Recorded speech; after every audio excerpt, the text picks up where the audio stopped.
Hello and welcome to this week's episode of The Capitalist Investor. As always, you have me, Diamond Hands D, and the whole squad here. Tony the Tiger, Cool Hand Luke. What's going on, guys? What's going on, man? Living the dream.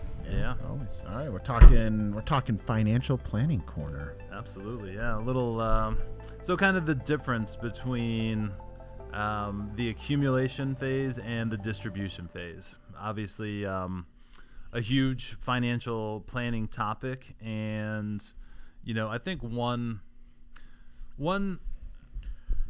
you talk to anyone about investments or retirement planning or anything like this, you really see people's minds go just directly towards rate of return, right? You see it every single time, and it's often you see them compare that rate of return to what you can get at like a bank on a CD, right? It always seems to happen. And all that stuff is super important, but kind of how you're investing, depending on where you are in life, is going to be, a huge deal.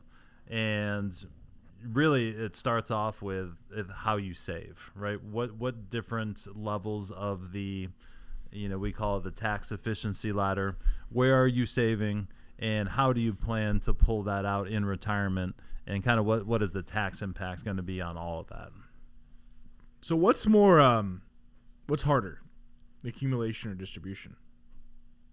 You need one or the other, right? Chicken before the egg. Accumulation, obviously you need accumulation before you can even talk distribution, right? And it's very interesting, the mindset, and I know one of the topics today is once you have accumulated, how to then distribute it. But what's interesting is this mindset of the younger generations. They aren't even approaching the accumulation phase. Mm-hmm. There is no accumulation phase that exists for a lot of people in today's world anymore.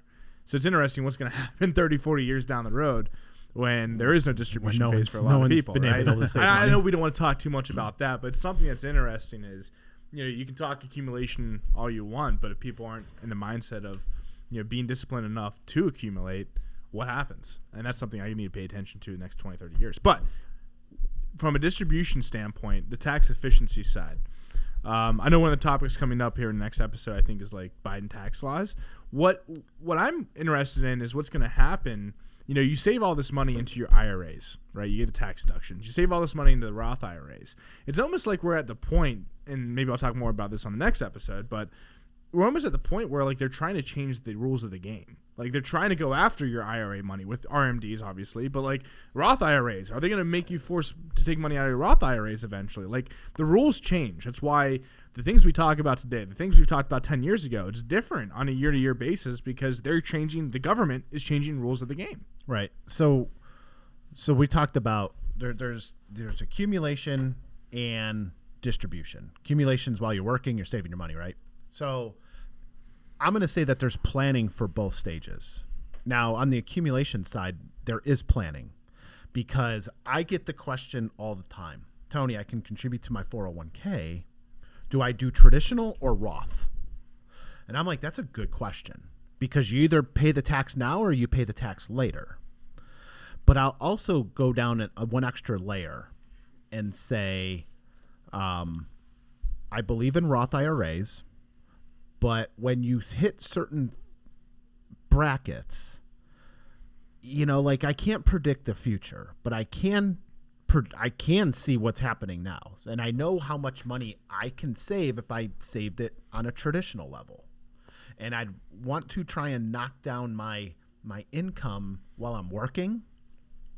Because if you do a good job saving, you should not be making as much in retirement as you were when you were working.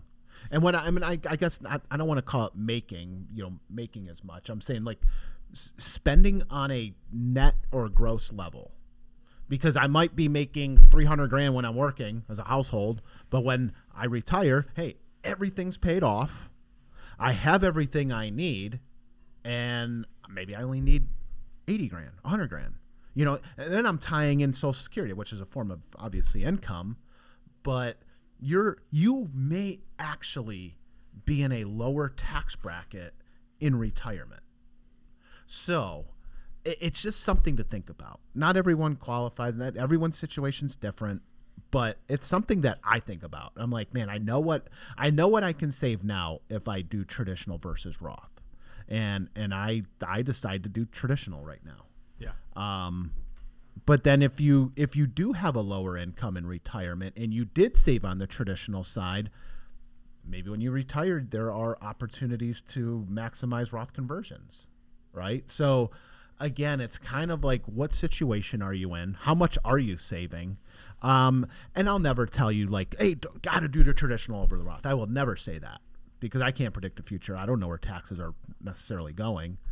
But do you want to do a blend 50-50? Yeah, sure, go for it. But like, just keep in mind that you will get some type of, what kind of taxes you're saving now. It is a micro view. It's not a macro view.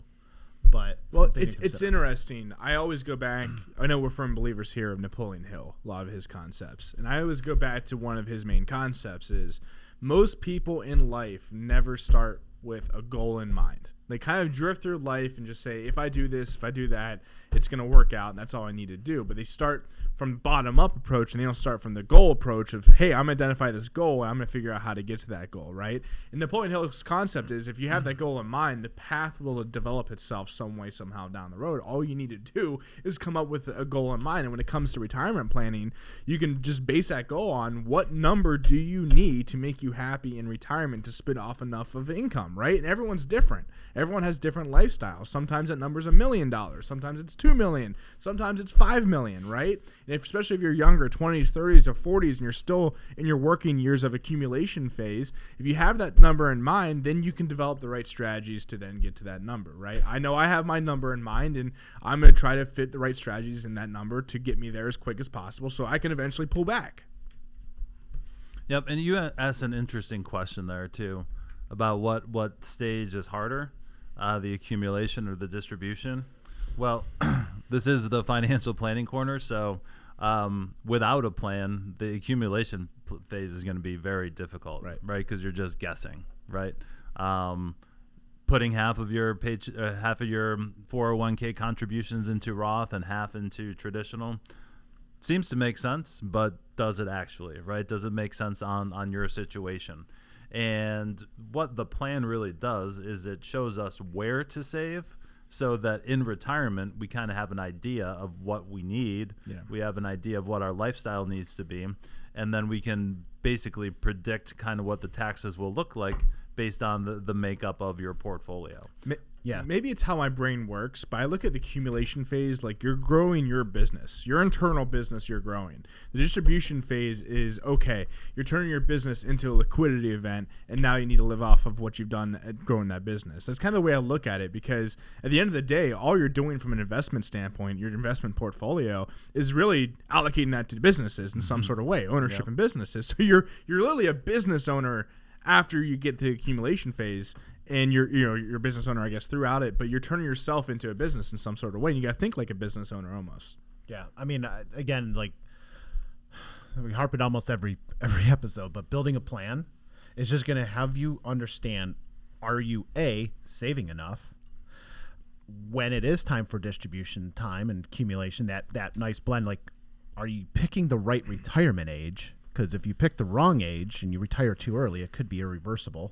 You might not get your old job back, making the same amount of money that you were. And then, do you have healthy spending habits, right? Just, things are going to change and morph as you get closer to retirement. Like I said, things might be getting paid off, and then when you hit retirement, your budget's actually going to be lower. Like, because, hey, now I don't have a mortgage payment. Who knows? It's possible, right?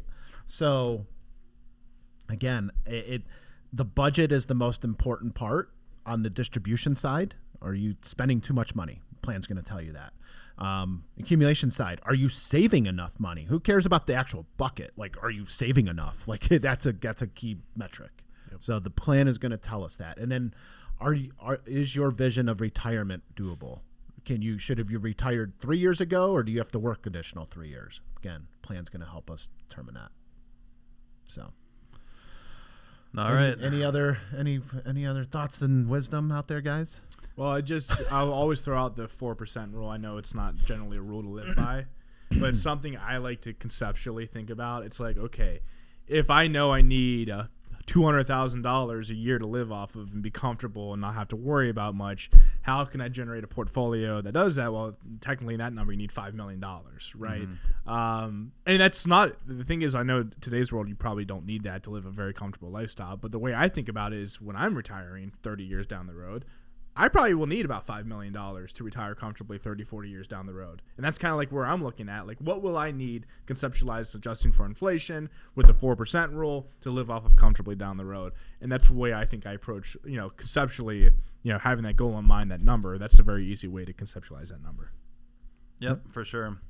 And it's never too early to start planning. So where you save your retirement assets to and how you plan to take them out, something you can take a look at any age, right? So, well, thanks everyone for listening this week. If you guys have any questions, comments, show ideas, hit us up at info@swpconnect, and we'll talk to you next time.